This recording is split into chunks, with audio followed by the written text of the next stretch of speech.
என்ன மெசேஜ், என்ன டாபிக் அப்படின்னா, நம்மள நோக்கி வரப்பட வார்த்தைகள், எதிர்மறையான வார்த்தைகளுக்கு நம்ம எப்படி அத செவி அடைத்துக் கொள்வது? அதுக்கு செவி சாய்க்கக் கூடாது அப்படின்றது தான் இன்னைக்கான டாபிக். சோ இதுக்கான வசனம் என்னன்னா, பிரசங்கி 7:21.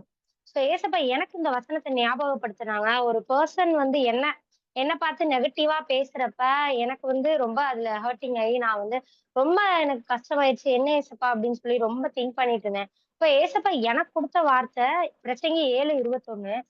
ஆ பைபிள் இருந்தா எடுத்துக்கோங்க. பிரசங்கி 7:21. சொல்லப்படும் எல்லா வார்த்தைகளையும் கவனியாதே.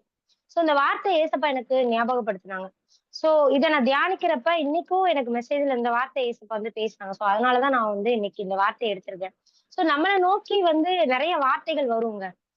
நெறைய பேர் நெறைய நல்ல எண்ணத்துல நல்லா முன்னேறணும்னு சொல்லி பேசுவாங்க. நெறைய பேர் நம்மள எதிர்மறையான வார்த்தைகள் எதிர்மறையான வார்த்தைகள்னா நம்ம செய்யறது அவங்க பேசுறது பார்த்தீங்கன்னா, அப்படியே வாழைப்பழத்துல ஊசி ஏத்துற மாரி பேசிட்டு போயிருவாங்க. அவங்க போனதுக்கு அப்புறம் தான் அவங்க என்ன பேசியிருக்காங்கன்றது நம்மளுக்கு ரியலைஸ் ஆகுறதுக்கு கொஞ்சம் லேட் ஆகும். சில பேர் அப்படி பேசுவாங்க. சில பேர் பட்டய குத்துக்கள போல பேசுவாங்க. நீதிமொழிகள்ல வசனம் இருக்கு. நீதிமொழிகள் 12:18. "பட்டய குத்துக்கள் போல் பேசுகிறவர்களும் உண்டு" அப்படின்னு சொல்லி. பட்டய குத்துகள் போல நம்மள குத்தி பேசுவாங்க. இப்படி நெறைய வார்த்தைகள் இருக்குங்க. நம்மள அசட்டை பண்ணுகிற வார்த்தைகள், நிந்திக்கிற வார்த்தைகள், தூசிக்கிற வார்த்தைகள் சொல்லிக்கிட்டே போலாம். எல்லாத்துக்குமே ஒரு நேம் எதிர்மறையான வார்த்தைகள். அவ்வளவுதான். இப்படி பேசுறப்ப நம்ம அதுலருந்து எப்படி நம்ம அத நம்ம எப்படி ஃபேஸ் பண்றது அப்படின்றப்ப, நம்ம என்ன பண்ணணும் அப்படின்னா, நம்மளுக்கு உண்மையிலே அந்த வார்த்தை நம்மள அடுத்த அடுத்த இதுக்கு நம்மளால மூவ் பண்ண முடியாதுங்க. அந்த வார்த்தை நம்மள அடைத்து போடும். சில நேரம் சத்துரு ஆ சத்துரு நேர்ல நம்மள நம்ம ஒரு இடத்துல முன்னேறி போறோம் அப்படின்னா, நம்மள தடுக்க முடியாது. அவனால நேரடியா செயல்பட முடியாதப்போ, சில பெர்சன் அனுப்புவான். நம்மளுக்கு ஆல்ரெடி நெகட்டிவா போயிட்டு இருக்கும். நம்ம வாழ்க்கையிலே நம்ம நெகட்டிவா பார்த்துட்டு இருக்கிறப்ப, என்னடா இப்படி நெகட்டிவா போயிட்டு இருக்கப்ப, இந்த டைம்லயும் யாராவது நம்மளுக்கு நெகட்டிவா பேசுனாங்க அப்படின்னா, சத்துரு அந்த தந்திரத்த யூஸ் பண்றான். எனக்கு லேட்டா தான் புரிஞ்சது. ஓகே. சத்துரு அவங்க பேசல. அவங்க மூலமா பேச வச்சு என்ன அடுத்த மூவ் ஆன் பண்ண முடியாதபடி முடக்கி போடுறது. இது ஒரு ஒரு விதமான தந்திரம் தாங்க. நம்ம என்ன பண்ணணும் அப்டின்னா, எதுவா இருந்தாலும் சரி ஆண்டவர்ட்ட நம்ம சரணடையணும். "ஏசப்பா நீங்க எனக்கு உதவி செய்யுங்க" அப்படின்னு சொல்லி ஏசப்பா கிட்ட நம்ம ஹெல்ப் கேட்கிறப்ப, கண்டிப்பா அவரு ஹெல்ப் பண்ணுவாங்க. "இதுலருந்து நீங்க எனக்கு ஹெல்ப் பண்ணுங்கப்பா" அப்படின்னு சொல்லி ஒவ்வொரு நிமிஷமும் நம்ம பிரேயர் பண்றப்ப ஏசப்பா அவங்க வார்த்தைய குடுப்பாங்கங்க. நம்மள ஸ்ட்ராங் பண்ணுவாங்க. நம்மள ஸ்ட்ராங் பண்றதே ஆண்டவர் தான். இந்த வார்த்தைகள்லாம் எதுக்கு தேவையா? எதுக்கு இந்த வார்த்தைகள்லாம் நம்ம கேட்கணும்? நமக்கு ஏன் இந்த வார்த்தைகள்லாம் வருது? அப்படின்னு சொல்லி நம்ம யோசிக்கலாம். எதுக்கு நல்லா தானப்பா போயிட்டு இருக்கு. திடீர்னு எதுக்குப்பா அந்த வார்த்தைகள்? ஆனா, இப்படிப்பட்ட வார்த்தைகள்ல நம்ம ஸ்ட்ராங்கா இருக்கணுங்க. ஸ்ட்ராங் ஆகுறதுக்காக தான் ஏசப்பா சில சூழ்நிலைகள அனுமதிக்கிறாங்க. எனக்கு நான் உணர்த்தப்பட்டேன்.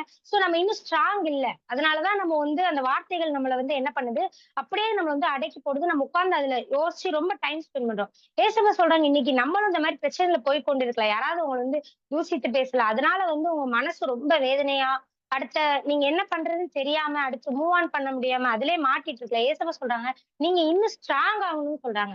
நம்ம இன்னும் ஸ்ட்ராங் பண்றதுக்கு தான் அந்த வார்த்தைகள். நம்ம நெகட்டிவா எடுக்க வேண்டாம். நம்ம ஏசப்பா பிள்ளைங்க பாசிட்டிவா எடுத்து, ஓகே நான் ஸ்ட்ராங்கா இருப்பேன். இன்னும் நான் அதுக்கு அடுத்த ஸ்டேஜ் இருக்கு. நம்ம வாழ்க்கையில ஏசப்பா ஒவ்வொரு ஸ்டேஜா கூட்டிட்டு போவாங்க. முதல்ல இந்த நெகட்டிவிட்டிய ஃபேஸ் பண்ணணும். நெகட்டிவிட்டிய ஃபேஸ் பண்ணி, யார் சொல்றதையும் நம்ம கவனிக்காம இருக்கிறப்போ தான் அடுத்த லெவல் நம்மளால முடியும். அந்த மாரி இயேசப்பா நம்மள ஸ்ட்ராங் பண்ணணும் அப்படின்றது ஆசைப்படுறாங்க. இதுக்கு ஆதாரமா நான் ஒருத்தவங்க சொல்லுவேன்.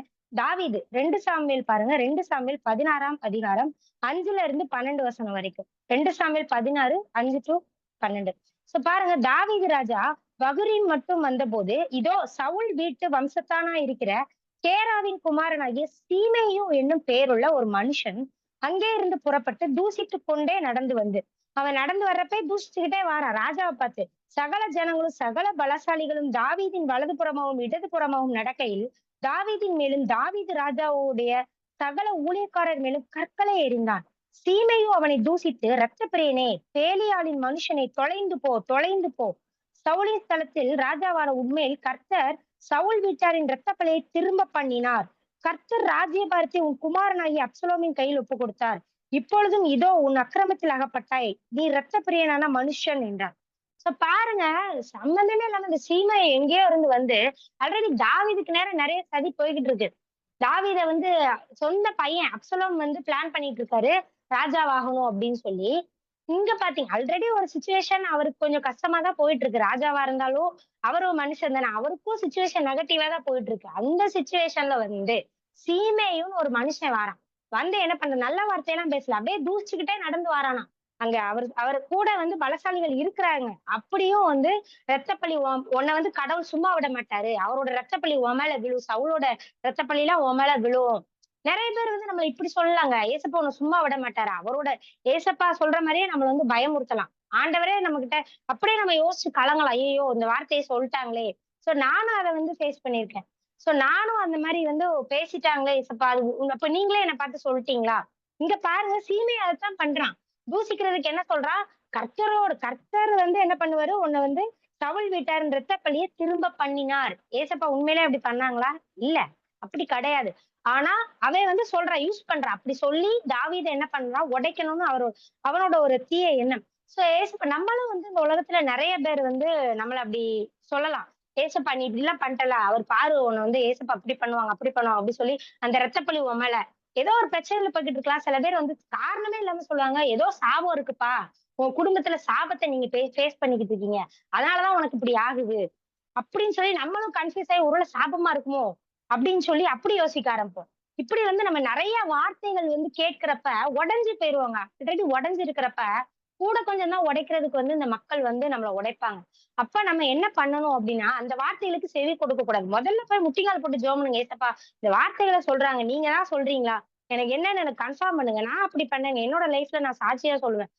ஒரு ஆன்டி தேவையில்லாம வந்து அவங்க வந்து என்ன இப்படி சொல்லிட்டா, அப்படி சொல்லிட்டான்னு சொல்லிட்டு, எதுக்கு அப்படி சொன்ன? எதிர்மறையான வார்த்தைகள். சோ ஏசப்பாவே சொல்றாங்க, நீ வந்து அப்படியே சொன்னாங்க. ஏசப்பாவே சொல்றாங்க, "நீ சரி கிடையாது." அப்படின்னு சொல்லி அவங்க இஷ்டத்துக்கு நெறைய சொன்னாங்க. எனக்கு ஒரு நிமிஷம் அந்த வார்த்தைகள் உடைச்சிருச்சு. சோ ஒரு நிமிஷம் என்னால அடுத்து யோசிக்கவே முடியல. ஏசப்பா எப்படின்னு சொல்லி ஏசப்பாவே சொல்ட்டாங்களா? அப்படின்ற மாரி நானும் தப்பா எடுத்துக்கிட்டேன். இந்த இடத்துல பாருங்க, சீமையும் வந்து தாவீது சொன்ன மாரி தான். அந்த அவங்க சொல்றப்ப என்னால தாங்கவே முடியல. அப்ப ஏசப்பாக்கே நம்மள பிடிக்கலையான்னு சொல்லி ரொம்ப நெகட்டிவா யோசிச்சேன். சரி இருந்தாலும் நம்ம முழங்கால் போடுவோம்ன்னு சொல்லி அந்த இடத்துல முழங்கால் போட்டேன். தனியா ரூம்ல லாக் பண்ணிட்டு, "ஏசப்பா எனக்கு நீங்க சொன்னீங்களா என்ன பார்த்துன்னு" சொல்லி திருப்பி ஏசப்பாட்ட நான் இந்த ஒரு வார்த்தைய தான் கேட்டுட்டு இருந்தேன். "நீங்களாப்பா என்ன பார்த்து சொன்னீங்க? இப்படி அவங்க சொல்றாங்களே, ஏசப்பா நீங்க சொன்னீங்களா?" அப்படின்னு சொல்லி நான் ரொம்ப வந்து அழுது அன்னைக்கு உட்கார்ந்து ஜெபம் பண்ணிட்டே இருந்தேங்க. டைம் எல்லாம் பார்க்கல. உட்கார்ந்து நைட் இருக்கும். "ஏசப்பா நீங்க சொன்னீங்களாப்பா? எனக்கு அத மட்டும் சொன்னா போதும்ப்பா. எனக்கு யாரு சொன்னாலும் எனக்கு கவல இல்லப்பா. நீங்களாப்பா என்ன பார்த்து இந்த வார்த்தைய சொன்னீங்கன்னு" சொல்லி நான் அழுது ஜெபம் பண்ணேங்க. அப்ப ஏசப்பா கிளியரா பார்த்து சொன்னாங்க. "நான் உன்ன பார்த்து சொன்னேனாம்மா? யாரோ சொல்றாங்க." நான் அழுதுகிட்டே தான் கேட்டேன். ஏசப்பா அவங்க சொல்றாங்க, நான் சொல்றாங்க, நீ எப்படி முடிவு பண்ணுவேன்ற மாரி, அந்த ஒரு வார்த்தைங்க. ஏசப்பா சொன்னதுக்கு அப்புறம் எனக்கு அந்த அழுகையெல்லாம் மாறிடுச்சு. ஏசப்பா என்ன பார்த்து சொல்லல. அப்ப நான் ஹாப்பி அப்படின்னு சொல்லி, அந்த பிரேயருக்கு அப்புறம் என்னோட வாழ்க்கையில வந்து நான் அதுக்கப்புறம் அந்த விஷயத்த குறிச்சு அழல. சோ இததான் நான் உங்ககிட்ட சொல்ல வரேன். தாவீது ஒரு பெரிய ராஜா. ராஜாவுக்கே இந்த நிலைமைன்னா, நம்மலாம் ஏமாத்துறோம். சோ நம்மள வந்து நெறைய பேர் இப்படி சொல்லுவாங்க.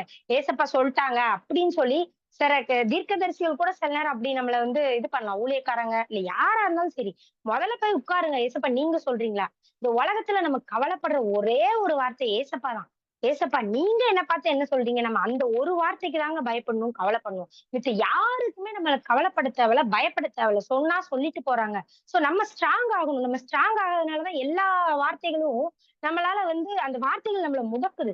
சோ இன்னைக்கு ஏசப்பா சொல்றாங்க, அந்த வார்த்தைகள் முடக்காதபடிக்கு நம்ம ஸ்ட்ராங் ஆகணும். சோ இன்னைக்கு நான் ரியலைஸ் பண்ணேன்.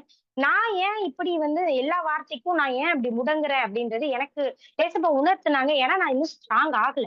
சோ அதேதான் இங்க வந்திருக்கிற ஒவ்வொருத்தரும் இருக்கலாம். உங்களுக்கு ஏதாவது சூழ்நிலைகள் இருக்கலாம். ஏதாவது வார்த்தைகள் உங்கள முடக்குதா? நீங்க இன்னும் ஸ்ட்ராங் ஆகணும். ஏசப்பா சொல்றாங்க, "நீ இன்னும் ஸ்ட்ராங் ஆகணும் மகளே" அப்படின்னு சொல்றாங்க. இன்னும் நம்ம ஸ்ட்ராங் ஆகணும். பேசணும். பேசுவாங்க. கண்டிப்பா பேசுவாங்க. இன்னும் நம்மள பேசதான் செய்வாங்க. பட் நம்ம என்ன பண்ணணும்? ஸ்ட்ராங் ஆகணுங்க. இங்க பாருங்க தாவீது ராஜா என்ன சொல்றாரு? அவர் ஒரு பெரிய ராஜா. அவர்கிட்ட அவ்ளோ பலசாலிகள் இருக்கிறாங்க. அப்படியும் இவர் சொல்றப்ப, தாவீது ராஜா அதுக்கு உடனே ரியாக்ட் பண்ணி ஏதாவது பண்ணாரா? இதுக்கு எதிர்மறையான வார்த்தைக்கு உடனே நம்ம ரியாக்ட் பண்ணக்கூடாது. உடனே நம்மளும் அவங்களுக்கு எதிரா பேசக்கூடாது. "நீ இப்படி பேசிட்டியா?" அப்படின்னு சொல்லி நம்மளும் பேசக்கூடாது. சோ எனக்கு தோணுச்சு, சரி நம்ம பேசக்கூடாது.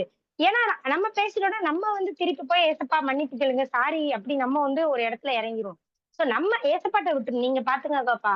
இந்த வார்த்தைகள் என்ன வந்து நான் கேட்கக்கூடாது." அப்படின்னு சொல்லி அவருக்கே நம்ம ரிவெஞ்ச் எடுக்கக்கூடாது. நம்ம வாயில இருந்து எந்த வார்த்தையும் வரக்கூடாது. அத நான் வந்து நெறைய வாட்டி நான் ஃபீல் பண்ணியிருக்கேங்க. சோ நான் வந்து நெறைய வாட்டி நான் அமைதியா இருக்கிறப்பலாம், எனக்கு அந்த மன நிம்மதி, மன சமாதானம் இருக்கும். ஏசப்பா என்னோட பேசுவாங்க. பட் நான் என்னைக்காவது ரியாக்ட் ஆயிட்டேன். யாரோ சொல்ட்டாங்கன்னு பதிலுக்கு நான் ஏதோ ஒண்ணு சொல்ட்டேன்னா, அன்னைக்கு வந்து எனக்கு அந்த நிம்மதி இருக்காது. சமாதானம் இருக்காது. சோ அதுதான் நான் ஏசப்பா சொல்லுவேங்க. நீங்க ரியாக்ட் பண்ணக்கூடாது. தாவீது ராஜா ஒரு ராஜாங்க. அவரு ஒரு ராஜா வந்து ரியாக்ட் பண்ணல. ஒரு மனுஷன் தூசிச்சுட்டு இருக்கான். அவர் நெனச்சா உடனே கொல்ல முடியும். ஆட்கள் இருக்காங்க பலசாலிகள். போப்பா அப்பயே ஒருத்தர் கேட்காரு பாருங்க. அப்பொழுது செருயாவின் குமாரன் அபிஷாய் ராஜாவை நோக்கி, அந்த செத்த நாய் ராஜாவாகிய என் ஆண்டவனை தூஷிப்பானேன். நான் போய் அவன் தலையை வாங்கி போடட்டுமே என்றான். நம்மளா இருந்தா என்ன பண்ணியிருப்போம்? நம்ம தாவீது ராஜா இதுல வச்சு பாருங்களேன். அப்படியாப்பா போப்பா உடனே தலைய வாங்கி எனக்கு இப்ப கையில குடுன்னு இருப்போம். ஆனா தாவீது ராஜா எவ்வளவு ஞானமா இருக்காரு பாருங்க. அதற்கு ராஜா, செருயாவின் குமாரனே, எனக்கும் உங்களுக்கும் என்ன? அவன் என்னை தூசிக்கட்டும்.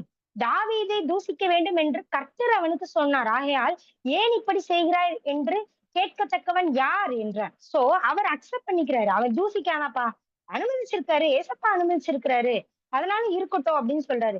பின்னும் தாவீது அபிசாயும் தன் ஊழியக்காரர் எல்லாரையும் பார்த்து, இதோ என் கர்ப்ப பிறப்பான என் குமாரனே என் பிராணனை வாங்க தேடும்போது இந்த பென்யமீனன் எத்தனை அதிகமாய் செய்வான். அவன் தூஷிக்கட்டும். அப்படி செய்ய கர்த்தர் அவனுக்கு கட்டளையிட்டிருக்கிறார். ஒருவேளை கர்த்தர் என் சிறுமையை பார்த்து இந்த நாளில் அவன் நிந்தித்த நிந்தனைக்கு பதிலாக எனக்கு நன்மையை சரி கட்டுவார் என்றார். சோ இது ஒரு முக்கியமான லெசன் நம்ம லேர்ன் பண்ணணுங்க இவர்கிட்ட இருந்து, தாவீது ராஜா கிட்ட இருந்து. நம்மளும் நிந்திக்கிறான்னு சொல்லி அவர் கையில சான்ஸ் இருக்கு. ஏன் நம்மளுக்கு பேச முடியாதா?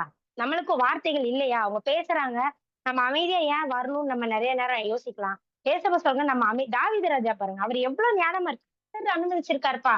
அதனால பேசட்டும்பா. இதுக்கு ஏசப்பா எனக்கு நன்மையா சரி கட்டுவார்ன்னு சொல்லி நிந்தனைக்கு பதிலாக எனக்கு கட்டுவார் என்றார். சோ எவ்வளவு ஒரு அவர்ட்ட இருந்து நம்ம லெசன் லேர்ன் பண்ணிக்கிடுவோம். சோ அவர் ஒரு முக்கியமான கேரக்டர் தாவீது ராஜா. சோ அவர்ட்ட இருந்து இந்த லெசன் நம்ம லேர்ன் பண்ணிக்குவோம். நம்மளுக்கும் சான்ஸ் கிடைக்கும். ஏன் நம்மளுக்கு வாய் இல்லையா? நம்மளால பேச முடியல. அப்படிலாம் இல்லங்க. எல்லாவற்றையும் ஏசப்பா பாத்துக்கோங்க. ஏசப்பா நீங்க பாத்துக்கோங்கன்றப்ப கண்டிப்பா வந்து நம்மளுக்கு ஒரு சமாதானம் இருக்கும். நம்மளால வந்து அந்த இதுல இருந்து மீண்டு வர முடியுங்க. சோ தேவையில்லாத அந்த மன கஷ்டங்கள் நம்மளுக்குள்ள வராது. நம்ம கடவுள் கையில ஒப்படைச்சுட்டோம். கர்த்தர் கையில ஒப்படைச்சுட்டோம்னு வைங்களேன், நம்ம நிம்மதியா இருக்கலாம். இல்ல நான் தான் ரிவெஞ்ச் எடுப்பேன். நான் திருப்பி அவங்களுக்கு சான்ஸ் கிடைக்கிறப்ப திருப்பி பேசுவேன்னு நெனச்சோம்னா, நம்மளோட நிம்மதி போயிரும். நம்மளோட அடுத்த வாழ்க்கையில அடுத்து என்னன்னு நம்மளால மூவ் ஆனே பண்ண முடியாதுங்க. சோ நானும் என்னோட லைஃப்ல சாட்சியா சொல்வேன். எனக்கு எதிரா நெறைய வந்து ஆ நடந்துச்சு. என்னோட ஃபேமிலி மெம்பர்ஸே வந்து எனக்கு எதிரா வந்தாங்க. எல்லாவற்றிலயும் பாத்தீங்கன்னா, ஏசப்பா வார்த்தைய நான் பிடிச்சு கொண்டேன். கர்த்தர் பார்த்துக் கொள்வார்ன்னு சொன்னப்ப, யெகோவா ஈரே நீங்க பாத்துக்கோங்கன்னு அவர் கையில ஒப்படைச்சதுனால ஏசப்பா என்னை இப்ப மட்டும் நடத்தி கொண்டு வந்து வாராங்க. என்னோட வாழ்க்கையில அடுத்தடுத்த ஸ்டேஜ்ல ஏசப்பா என்ன கொண்டு போறாங்க. இல்ல நான் அவன் பண்ணதுக்கு நான் டபுள் மடங்கு நான் பதிலுக்கு பண்ணுவேன் நான் உட்கார்ந்திருந்தேன்னா, கண்டிப்பா என்னால இப்ப வரைக்கும் மூவ் ஆன் பண்ணியிருக்க முடியாது. அதுக்கான என்னோட மன நிம்மதியும் இருந்திருக்காது. சோ இன்னைக்கு ஏசப்பா சொல்றாங்க, யாராவது உங்கள பேசிட்டாங்க, இல்ல சான்ஸ்க்காக நீங்க வெயிட் பண்றீங்கன்னா விட்டுருங்கங்க. ஏசப்பா சொல்றாங்க, விட்டுருமா நான் பாத்துக்கிறேன். உனக்கு தேவையில்லாத டென்ஷன் வேண்டாம். நம்மளுக்கு இந்த தேவையில்லாத தலைவலி தேவையில்ல. ஏசப்பா சொல்றாங்க, நான் பாத்துக்கிறேன் அப்படின்னு சொல்லி. பழி வாங்குதலும், பதில் செய்யறதும் தேவனுடைய வேலை. நம்மளோட வேலையே இல்லங்க. பூமியில இருக்கிற வரைக்கும் நம்ம அவர மட்டும் நம்பிக்கிட்டு நீங்க பாத்துக்கங்கப்பா. லேசா ஏசப்பா பாத்துக்குவாங்க. எல்லா விஷயம் அவர் வந்து பாத்துக்கிட்டே இருக்காரு. நீங்க நினைக்கிறீங்களா? ஏசப்பா என்னப்பா கவனிக்காத மாரியே இருக்காரப்பா. இவ்ளோ போய்கிட்டு இருக்கேனே, இவ்ளோ பேர் பேசுறாங்களே, ஏசப்பா என்னப்பா நீங்க கவனிக்கலையா? அப்படின்னு நம்ம நினைக்கலாம். ஆனா ஏசப்பா நம்மள உற்று நோக்கி பார்த்து கொண்டு இருக்கிறாங்க. நம்மளோட வாழ்க்கையில ஒவ்வொரு அசைவும் என் பிள்ளை எப்படி இருக்கா? அந்த இடத்துல வந்து அமைதியா இருக்காளா? ஏசப்பா நோட் பண்ணிட்டு இருக்காங்க. நீங்க அமைதியா இருந்தீங்கன்னா கண்டிப்பா ஏசப்பா உங்ககிட்ட தாங்க. என் பிள்ளை இந்த இடத்துல பேசல. என் பிள்ளை இந்த இடத்துல பேசாம அமைதியா இருந்திருக்கா அப்படின்னு சொல்லி ஏசப்பா உங்ககிட்ட வருவாங்கங்க. என் பிள்ளை அமைதியா இருக்கா, அப்ப நான் அவளுக்காக செயல்படுவேன் அப்படின்னு சொல்லி ஏசப்பா நிப்பாங்க. சோ நான் ஒரு மெசேஜ் கேட்டேன். இப்போ அவங்க சொன்னாங்க, நம்ம பேசாதப்ப பரலோகமும் சரி, பரலோகமே நமக்கு சப்போர்ட்டா இருக்குமா? சோ அதுதான் நம்ம என்னைக்குமே நம்மளோட பிரச்சனையில சரி, யாரு எதிர்த்து பேசினாலும் சரி, அமைதியா இருக்கப்ப கர்த்தர் உங்களுக்காக யுத்தம் பண்ணுவார். உங்களுக்கான நன்மைக்கு நிந்தனைக்கு பதிலாக நன்மையை சரி கட்டுவார். தாவீதுக்கு ஏசப்பா சரி கட்டுனாங்க. அதேதான் நம்மளுக்கும் ஏசப்பா இன்னைக்கு சொல்றாங்க. நிம்மதியா நம்ம வந்து நம்மளோட சமாதானம் ஏசப்பாட்ட ஒப்பு கொடுப்போம். இன்னைக்கு நம்மள வந்து ஏதாவது ஒரு காரியங்கள் அழுத்திக் கொண்டு இருக்குதா? எதிர்மறையான வார்த்தைகள், தூஷண வார்த்தைகள், மனுஷனோட அந்த பட்டய குத்துக்கள போல பேசுகிற வார்த்தை, அப்படியே பாம்ப போல பேசுகிற அந்த வார்த்தைகள் நம்மள குத்திக் கொண்டு காயப்படுத்திக் கொண்டு இருக்கிற ஏசப்பா சொல்றாங்க, "நீ இன்னைக்கு ஏசப்பாத்தால ஒப்பு கொடும்மா. எல்லா வருஷம் இன்னைக்கு ஒப்பு கொடுத்துருவோம்மா. ஏசப்பா இதுல இருந்து எனக்கு வெளிய வரணும்ப்பா." முதல்ல நம்ம வந்து அதுல இருந்து வெளிய வரணும்னு யோசிக்கணும். அந்த வார்த்தைகளே வந்து நம்ம ரிப்பீட்டடா கேட்டுக்கிட்டே இருக்கக்கூடாது. இதுல இருந்து எனக்கு வெளிய வரணும்ப்பா. நீங்க பாத்துங்கப்பா. தாவீது ராஜா மாரி நிந்தனைக்கு எனக்கு நன்மையா சரி கட்டுங்கப்பா. அவங்களுக்கு எதிரா நம்ம வந்து ஒண்ணுமே நம்ம தூசிக்க வேண்டாம். அவங்களுக்கு எதிரா வந்து நம்ம எதுவுமே பேச வேண்டாம். நீங்க எனக்கு நன்மைய சரி கட்டுங்கப்பா. ஏசப்பாட்ட ஜெபம் பண்ணுவோம். நீங்க என் கூட ஏசப்பா நீங்க பேசுங்கப்பா. எதிர்மறையான வார்த்தைய நீங்க சமாளிக்க பலன் தாங்க. என்ன ஸ்ட்ராங் ஆக்குங்கன்னு கேட்போங்க. இன்னொரு இன்னொரு ஒரு வசனம் சொல்றேன். மத்தேயு 27 பாருங்க. ஏசப்பா எப்படி ஒரு முன்மாதிரியா இருந்திருக்காங்க. அவரோட வாழ்க்கைய பார்ப்போம் நம்ம. மத்தேயு 27, 39, 40. இப்ப இங்க பாத்தீங்கன்னா, ஆண்டவராகிய இயேசு கிறிஸ்துவ சிலுவையில அறைய வச்சு அப்படி சிலுவையில ஏசப்பா இருக்கிறாங்க. அப்ப எவ்வளவு ஒரு வலி இருக்கும். சிலுவையில காயம் அவ்ளோ காயப்பட்டிருக்காங்க. அந்த இடத்துல வந்து ஏசப்பா யாருமே வந்து பாராட்டல. அப்பா ஏசப்பா இவ்வளவு அற்புதம் செஞ்சாங்க. எத்தன பேருக்கு அற்புதம் செஞ்சாங்க. ஒருத்தர் வந்து ஏசப்பா எனக்கு அற்புதம் செஞ்சாங்கலாம் பேசல. அந்த வழியாய் நடந்து போகிறவர்கள் பாருங்க மத்தேயு 27, 39. அந்த வழியாய் நடந்து போகிறவர்கள் தங்கள் தலைகளை துலுக்கி தேவாலயத்தை இடித்து 3 நாளைக்குள்ளே கட்டுகிறவனே, உன்னை நீயே ரட்சித்துக்கொள். நீ தேவனுடைய குமாரரானால் சிலுவையிலிருந்து இறங்கி வா என்று அவரை தூஷித்தார்கள். அப்ப பாருங்க ஒரு தூஷணமான வார்த்தை. யாரு? கடவுளுங்க. அவர் இயேசு கிறிஸ்துங்க. எவ்வளவு பெரிய தெய்வம் அவரு. அவர அவர வந்து சொல்றாங்க. நீயே ரட்சித்துக்கோ. நீ தலைய துலுக்கி அப்படி தூஷிக்காங்களாம். தூஷணமான வார்த்தை. ஏசப்பா என்ன பண்ணாங்க? பதிலுக்கு பேசினாங்களா? ஏன்னா அவரு அவ்வளவு ஒரு முடியாம இருக்கிறாரு. இதே இடத்துல நம்ம வந்து முடியாம இருக்கிறோம். ஏதோ உடம்பு முடியல. யாரோ வந்து பேசினா கண்டிப்பா நம்ம வந்து ஒரு வார்த்தை வந்துரும். எதுக்கு நானே முடியாம இருக்கேன். எதுக்குப்பா அப்படி வந்து என்ன பேசிட்டு இருக்க? அப்படின்னு ஏதோ நம்ம பேசுறோம். ஆனா ஏசப்பா ஒரு வார்த்தை கூட பேசல. அங்க பாருங்க கள்ளர்களும் அவரை தூஷித்தார்கள். அந்தபடியே அவரை நிந்தித்தார்கள். கள்ளரும் கள்ளரும்னா ஒரு கள்ளர். அவர் வந்து அவரும் நிந்திக்கிறாரு அந்த கள்ளரும். ஆனா ஏசப்பா ஒண்ணுமே பேசல. அமைதியா தான் இருக்கிறாரு. அவரு அதுக்கு ரியாக்டே பண்ணல. சோ இததான் நம்ம கத்துக்கணுங்க. ஏசப்பா கிட்ட இருந்து நம்ம இத கத்துக்கணும். ஏசப்பாட்ட இருந்து ஏசப்பா நானும் உங்கள மாரி இருக்கணும்ப்பா. என்ன அப்படி மாத்துங்கப்பா. உங்க பிள்ளை தானே நானும். நானும் ரியாக்ட் பண்ணக்கூடாது. தூசண வார்த்தைகள் என்ன அஃபெக்ட் பண்ணக்கூடாது. அதுக்கு நான் என்ன பண்ணணும்ப்பா? என்ன மாத்துங்க, என்ன ஸ்ட்ராங் ஆக்குங்கன்னு இன்னைக்கு கேட்போங்க. இந்த உலகத்துல இருக்கிற வரைக்கும் சரி, நம்மளுக்கு இந்த பாடுகள் உண்டு, இந்த போராட்டங்கள் உண்டு, இந்த வார்த்தைகள்ல போராட்டங்கள் உண்டு. கண்டிப்பா. கண்டிப்பா இருக்க போகுது. கிரிட்டிசைசம் பண்ணுவாங்க.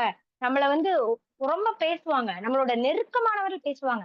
நெறைய நேரங்கள்ல வந்து வெளியாட்கள் பேசுறத கூட நம்ம பெருசா எடுத்துக்க மாட்டோம். ஆனா நம்ம ரொம்ப நேசிக்கிறவர்கள், நம்ம அவங்கலாம் நம்ம கூட இருக்கணும்னு நினைப்போம். ஆனா அவங்க ஈஸியா வந்து அப்படியே உடைச்சுட்டு போயிருவாங்க. ஏசப்பா சொல்றாங்க, எல்லாவற்றையும் நம்ம தாங்கக்கூடிய சக்தியையும், ஒரு ஸ்ட்ராங் ஆக்குறதும் ஏசப்பா உங்களுக்கு நம்மள பண்ணுவாங்கங்க. அவரால மட்டும் தான் முடியும். சோ இன்னைக்கும் வந்து நம்ம ஏசப்பா போல நம்ம இருப்போம். ஏசப்பா அந்த தூஷண வார்த்தைகள என்ன அஃபெக்ட் பண்ணக்கூடாதுப்பா. நான் என்ன பண்ணணும்னு சொல்லி நம்ம இன்னைக்கு ஏசப்பாட்ட கேட்போம். என்ன ஸ்ட்ராங் ஆக்குங்கப்பான்னு நம்ம வந்து ஏசப்பாட்ட கேட்போம். நான் இன்னும் ஸ்ட்ராங் ஆகணும்ப்பா. அப்படின்னு சொல்லி நம்ம அவர்ட்ட கேட்போங்க. கண்டிப்பா அந்த தாவீது ராஜா பாருங்க. நீங்க பாத்துக்கிடுங்க. ஒரே ஜெபம் தான். யார் என்ன பண்ணாலும் சரிங்க. ஒரே ஒரு வார்த்தை தான். நீங்க பாத்துக்கிடுங்கப்பா. நீங்க பாத்துக்கிடுங்க நம்ம ஒப்பு கொடுக்கிறப்ப, கண்டிப்பா வந்து ஆண்டவர் நம்ம கைய புடிச்சு நடத்துவாருங்க. நம்மள பெரிய காரியங்கள செய்வாங்க. நம்ம இதுக்கெல்லாம் ஃபீல் பண்ணிட்டு இருக்கோம்னு அவசியமே இல்ல. நம்மளுக்கான நோக்கம் வேற. நம்மளுக்கான திட்டம் வேற. அவரு ஒரு பெரிய திட்டத்த வச்சிருக்கிறாருங்க. இந்த வார்த்தைகள் எல்லாம் கேட்டு நம்ம வந்து அதுல மூழ்கி போகணும்னு ஏசப்பா ஆசைப்படல. உன்னோட திட்டம் பெரியது அப்படின்னு சொல்லி ஏசப்பா சொல்றாங்க.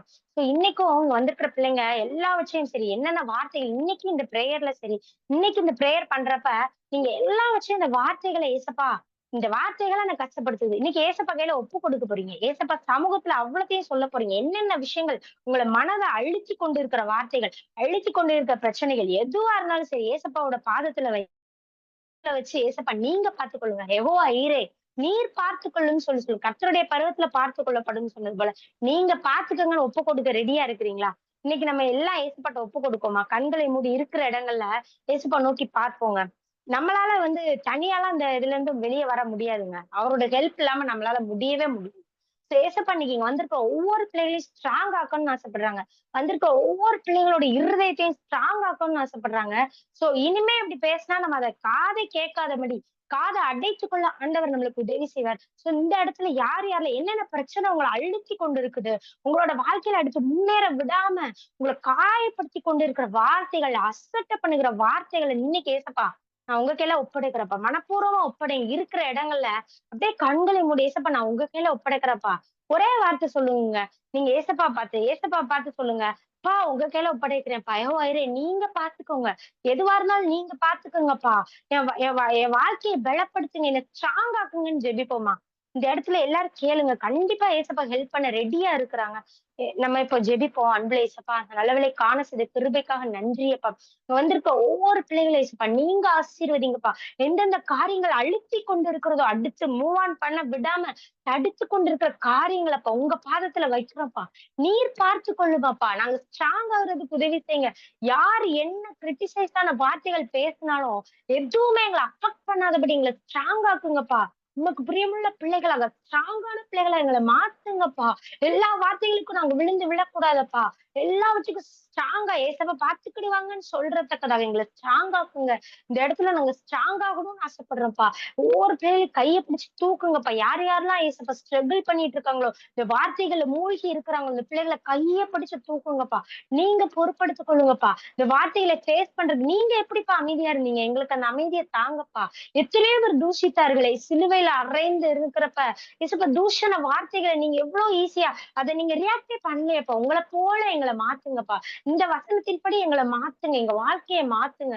வந்துட்டு ஒவ்வொரு பிள்ளைகளோட வாழ்க்கைய மாத்துங்க. எங்களோட வாழ்க்கைய மாத்துங்கப்பா. நாங்க இதெல்லாம் மாத்தணும்னு ஆசைப்படுறோம். எங்களுக்கு கண்டிப்பா நீங்க ஹெல்ப் பண்ணுவீங்கன்னு நான் விசுவாசிக்கிறேன்ப்பா. உங்க கருத்துல முழுமையா ஒப்படைக்கிறப்பா. இந்த வார்த்தையை நீங்க ஆசீர்வதிச்சப்ப அந்த வார்த்தையின்படி வாழ்றதுக்கு எங்களுக்கு கிருபையை தாங்க. ஏதோ வசனத்தை கேட்டேன். இந்த வசனத்தை கேட்டுட்டு அடுத்து நான் அதே பிரச்சனைய போறப்ப, ஏசப்பா அத நான் ஃபாலோ பண்றதுக்கு எனக்கு உதவி செய்யுங்கப்பா. உங்க கையில முழுமையா ஒப்படைக்கிறேன்ப்பா. நீங்களே பொறுப்படுத்திக் கொள்ளுங்க, வழி நடத்துங்க. இயேசுவின் ஜெபத்தில் நல்ல பிதாவே. ஆமென்.